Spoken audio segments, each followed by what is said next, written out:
Good morning, grade 3s, and welcome back to WorksheetCloud to grade 3 English.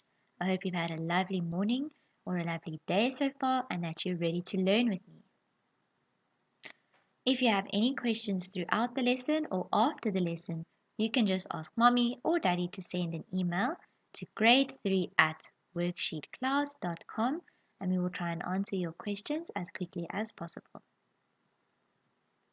So my name is Teacher Taryn and we are going to do syllables together today. So if we look at syllables, what are syllables? So you can see here the word doesn't look like it normally looks. We've got hyphens in the middle of it because you've actually been doing syllables from grade 1 and in grade 2 when you clap words, but you just haven't given it a name. So syllables is when we clap out different parts of the word. Now, how do you know where to put those hyphens? That is what we are going to learn together today because there are rules that tell us where we can put it. So syllables are when we break words up into smaller parts. So if we look at the word sunset, sunset we can break up into sun, set. And we can clap it sun, set, the same way that you might do at school. And that means that we've split the word sunset into its syllables. Now, how many syllables would there be in the word sunset, sun, and set? 2 syllables. Now, why do we use syllables? It helps us to read new words because sometimes words are quite long. And if we recognize certain syllables in those words from other words we already know, then it's easier for us to learn the new word. It helps us to spell difficult words for the same reason. Because if we know how to spell certain parts of a word, then it's easier for us to remember it. And it helps us to write in paragraphs. Now in grade 3, we write in paragraphs quite a lot. Where in grade 1 or in grade 2, you've written sentences where you start every sentence on a new line underneath each other. But we write in paragraphs and that just means that where our one sentence ends, the next one will start. So let's have a look at an example of a paragraph. The girl was running and playing. But do you see something strange about playing? Playing has a hyphen at the end over there. And that is because playing couldn't fit in at the end of my line. I couldn't fit the whole word in, so I needed to send some of that to the bottom of my next line. And the hyphen is just the way that I split my word. In the garden. Now, a full stop means my sentence is finished. But if I'm writing in a paragraph, it means that my next sentence needs to start right next door. She saw butterflies flying around. Now, butterflies is also quite a long word, and I definitely couldn't fit the whole butterflies in at the end of that line. So I needed to split butterflies up and write the rest of the word on the bottom line. But what is very important, grade 3s, is that you cannot just split a word in the middle where you feel like it. You need to remember certain rules, and that is what we are going to learn. Now, normally, we can just clap words and hear where the syllables would be. So, we're going to have a look at the word elephant. And then if I split elephant into syllables, I can either clap it or you could put your hand under your jaw. And every time you hear or feel your jaw go down, a new syllable has started. E, le, fint. So I could feel my jaw go down 3 times. Or I could clap elephant, e, le, fint. Let's clap it together. E, le, fint. Well done. So how many syllables are there in the word elephant? There are 3 syllables. Now we can either split elephant with a hyphen, the way it is here, or we can split it like this. But for our lesson, we are going to split it with a hyphen because that is how we write it in a paragraph. So now we're going to have a look at some of our rules that we need to remember for when we split our words into syllables. The first one is going to be between consonants. Now you've heard this word before, consonants, and it's quite a big word, but that just means that it is all the letters of the alphabet that isn't a vowel. Now a vowel, you should know, is A, E, I, O, and U. Now consonants are all the rest of the alphabet. Remember that Y is also sometimes a vowel, and every word has to have at least one vowel. So let's have a look at our consonants and when we are going to split our words. Between consonants that don't make a sound together. So if we look at the word basket, we can see that we've got this k here in the middle that is in red. Now, we do know some words that have this k sound in it, like skirt. But in this word, basket, the s and the k don't make a sound together. Basket. And here you can see this side of the word has a vowel, and this part of the word has a vowel.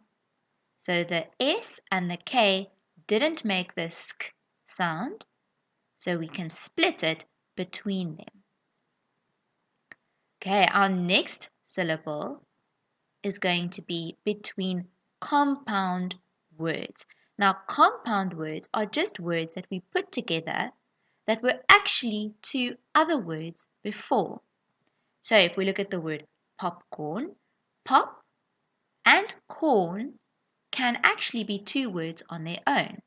Pop, corn. Pop can be a word all on its own, and corn can be a word all on its own. And when we put the two together, we get a whole new word. Now, pop is something that happens, and corn is a type of vegetable.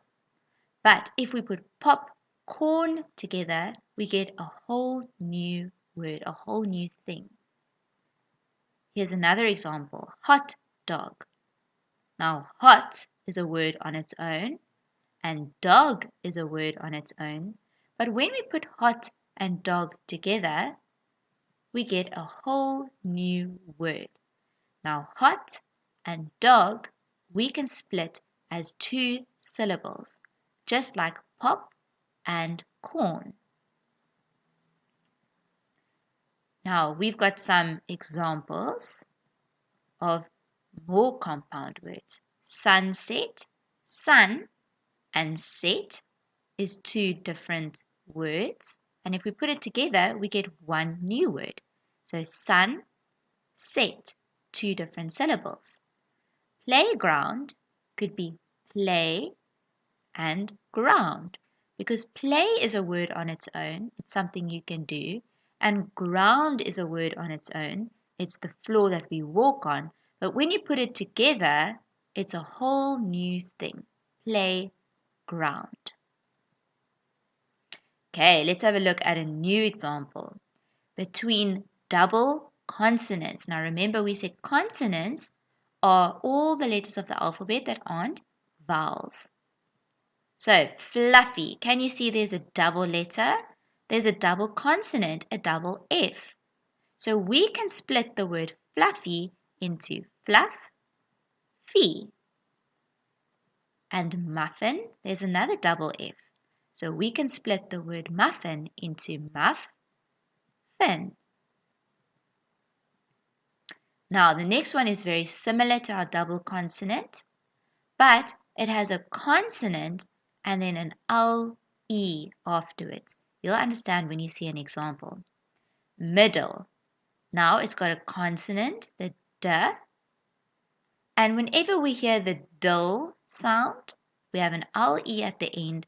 We can split it between the double letter or just before the consonant and the L-E, like mid, dill, or tangle, tang, gull.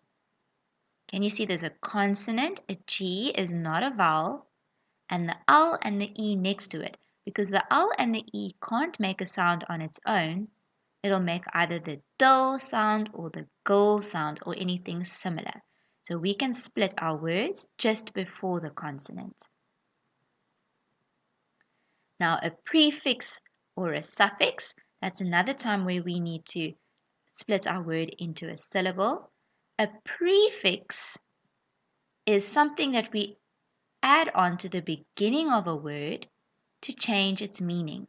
So, in grade 3, all we are going to look at is if the word return has a small word inside it that I can find. Can you find a small word in return? I can see the word turn, and I know that turn is a word all on its own. Now, if I add re before it, it changes the meaning of the word, but turn is actually my root word. Now, root word means that turn can stand on its own, but re is not a word on its own. So I can split my word between re, turn. Now, a suffix is exactly the same.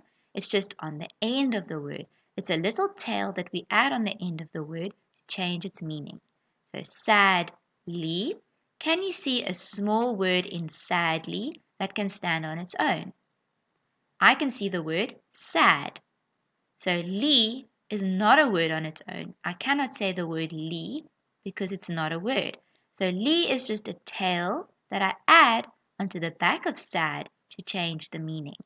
So sad, li is two different syllables.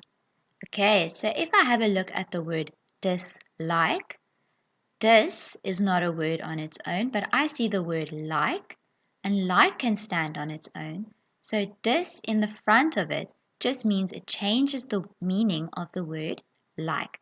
So I can split my word into dis, like. And the same with walking. Walk is my word all on its own, and ing is not a word, and that is always going to be a tail that I add onto the end of a word to change its meaning. So ing is a suffix. So walk, king will be my two syllables. So let's have a look at a few examples and see if you can remember some of those rules. Furry. Where will I split the word furry? I will look for my double letter, yes, between my double R, and I can say furry. Now my next one, raincoat. Raincoat has two words in it. It's a compound word. Rain can stand on its own and coat can stand on its own. Kindly. Kind is a word on its own. It's a root word. And ly is a tail that I add onto the end of the word to change its meaning. So it will be kindly. Let's clap those words together quickly. Furry, raincoat, kindly. So all three of these words have two syllables. So let's have a look at something fun. My name is Teacher Taryn, and we're going to now split my name into its syllables.